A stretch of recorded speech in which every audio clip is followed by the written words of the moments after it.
Channel कोकणच्या समृद्धीचं लीना ठाकूर आपल्या सर्वांचं कोकणशाहीच्या सकाळच्या बातम्या विशेष बुलेटिन मध्ये स्वागत।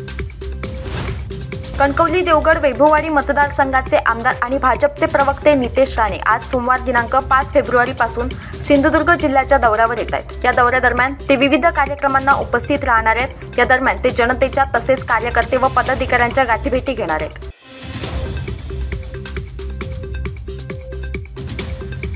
मालवण देऊळवाडा येथे भरधाव डंपरच्या धडकेत देऊळवाडा येथील विजय वसंत नाईक वय 53 मूळ राहणार पोई यांचा मृत्यू झालाय। ही घटना रविवारी सायंकाळी 7 वाजण्याच्या सुमारास घडली।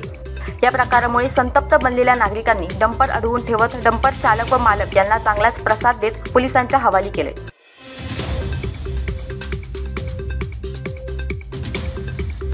इन्सुली कुडवटेम येथील संदेश एकनाथ कळंगुटकर वय 34 या युवकाने राहत्या घरात गळफास घेत आत्महत्या केली आहे। घरात कोणी नसल्याचे पाहून रविवारी दुपारी त्याने आत्महत्या केली। या प्रकरणी बांदा पोलिसात आकस्मिक मृत्यूची नोंद करण्यात आली आहे।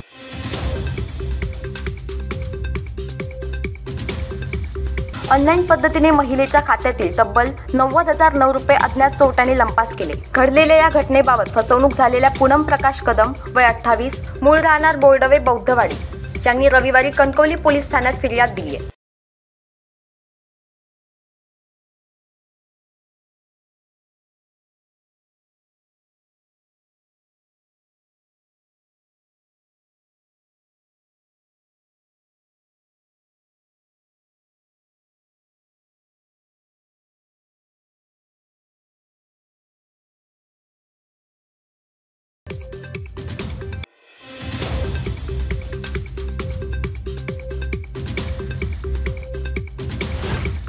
याबरोबरच कोकणशाहीच्या सकाळच्या बातम्यांमध्ये इथेच थांबतोय। पण तुम्ही मात्र दिवसभराचे अपडेट्स आणि ताज्या घडामोडी जाणून घेण्यासाठी कोकणशाहीचं YouTube चॅनल सबस्क्राइब करा, फेसबुक पेज लाईक करा आणि Instagram पेजला फॉलो करायला विसरू नका।